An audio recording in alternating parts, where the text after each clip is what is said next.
হয় নমস্কাৰ আমি পানাতন পুথিভঁৰাল আৰু সামূহিক বিকাশ কেন্দ্ৰই এইবেলি বহাগী উৎসৱটি ৰূপালী জয়ন্তী হিচাপে উদযাপন কৰিবলৈ ওলাইছোঁ। আমাৰ ৰূপালী জয়ন্তী বৰ্ষত এই দুদিনীয়া কাৰ্যসূচী লৈ আমি আগবাঢ়িছোঁ। এই দুদিনীয়া কাৰ্যসূচীত আমাৰ 5 আৰু 6 বহাগ তাৰিখ 5 বহাগত আমাৰ এই ৰূপালী জয়ন্তী বৰ্ষ হিচাপে আমি 25খন পতাকাৰে বিহুতলী শুভাৰম্ভণি কৰিম। লগতে ৰাতিপুৱা সময়ত আমি ৰূপালী জয়ন্তী বৰ্ষ লগত সংগতি ৰাখি 25ডাল গছৰ পুলি ৰোপণ কৰাৰ এটা চেষ্টা কৰিছোঁ। আৰু 5 বহাগ তাৰিখে আবেলি সময়ত আমাৰ সাংস্কৃতিক প্ৰতিযোগিতা যেনে মৌ কুঁৱৰী আৰু বৰ বিহুৱতী প্ৰতিযোগিতা থাকিব। এই সন্ধিয়া 9 বজাৰ পৰা আমি মুকলি বিহু প্ৰতিযোগিতা আৰম্ভ কৰিম। আমাৰ মুকলি বিহুৰ মঞ্চ মুকলি ৰভাথলী উদ্বোধন কৰিব আমাৰ প্ৰাক্তন পঞ্চায়ত সভাপতি আকাম হুছেইন ডাঙৰীয়া দেৱে। আৰু ৰাতি 12 বজাত আমি 5 বহাগৰ সমূহ কাৰ্যসূচী সামৰণি মাৰিম। 6 বহাগ তাৰিখে আমি ৰাতিপুৱা 9 বজাত আমাৰ এটি শোভাযাত্ৰাৰ ব্যৱস্থা কৰিছোঁ। শোভাযাত্ৰাৰ উদ্বোধন হিচাপে থাকিব আমাৰ কোচ ৰাজবংশী উন্নয়ন পৰিষদৰ অধ্যক্ষ মাননীয় প্ৰণৱ নাৰায়ণ দেৱ, তেখেত আমাৰ মাজত আহিব। ইয়াৰ পিছত 1 বজাত আমি এখন মুকলি সভা আহ্বান কৰিছোঁ। মুকলি সভাত নিৰ্দিষ্ট বক্তা হিচাপে থাকিব চক্ৰপাণি পৰাশৰ দেৱে, সাংবাদিক বাৰ্তালাপ। লগতে এখন আমাৰ স্মৃতি গ্ৰন্থ তৰুণজ্যোতি হিচাপে আমি উন্মোচন কৰিম। উন্মোচক হিচাপে আমি আমন্ত্ৰণ কৰিছোঁ বিশিষ্ট সাহিত্যিক। নমস্কাৰ।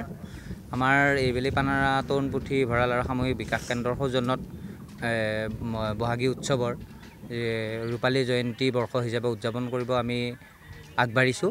আমাৰ প্ৰস্তুতি প্ৰায় তুংগত।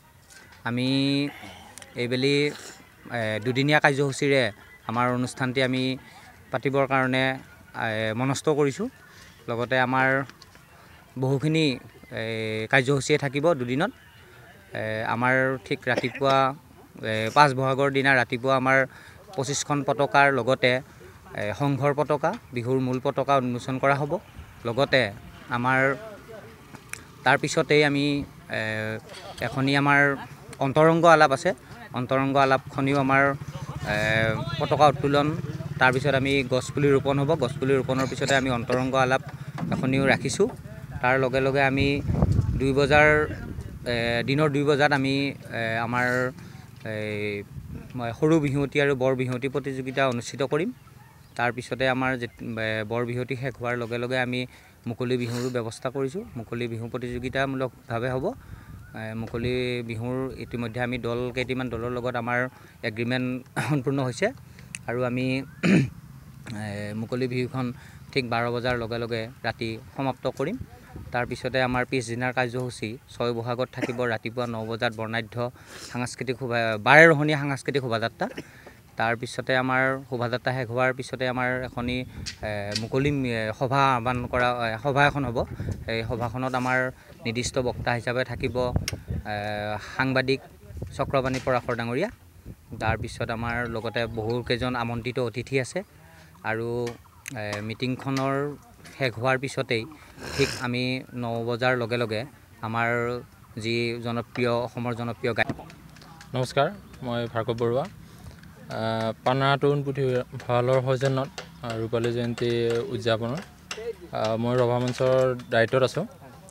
আৰু পেণ্ডেলটো মোৰ নিজৰে হয়, বাবলু টেণ্ট হাউচ। আৰু প্ৰায় 90% কাম আমাৰ সম্পূৰ্ণ কৰিছোঁ ইয়াতে। কাইলৈৰ ভিতৰত এইখিনি কমপ্লিট হৈ যাব।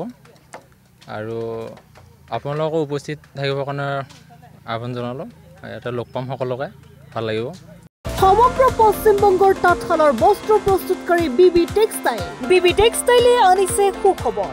শাৰী মেখেলা চাদৰকে ধৰি অন্যান্য বস্ত্ৰ প্ৰস্তুত কৰি লাভ কৰিছে সমাদৰ অতি কম মূল্যতে গ্ৰাহকৰ প্ৰয়োজন পূৰণ কৰিব পৰাকৈ প্ৰস্তুত কৰিছে ৰেডিমেড শাৰী মেখেলা চাদৰ ডিলাৰশ্বিপ হোলচেলাৰ ৰিটেইলাৰৰ বাবে যোগাযোগ কৰিব পাৰে যোগাযোগৰ নম্বৰ 9434158715 নাইবা 9333192498 নম্বৰত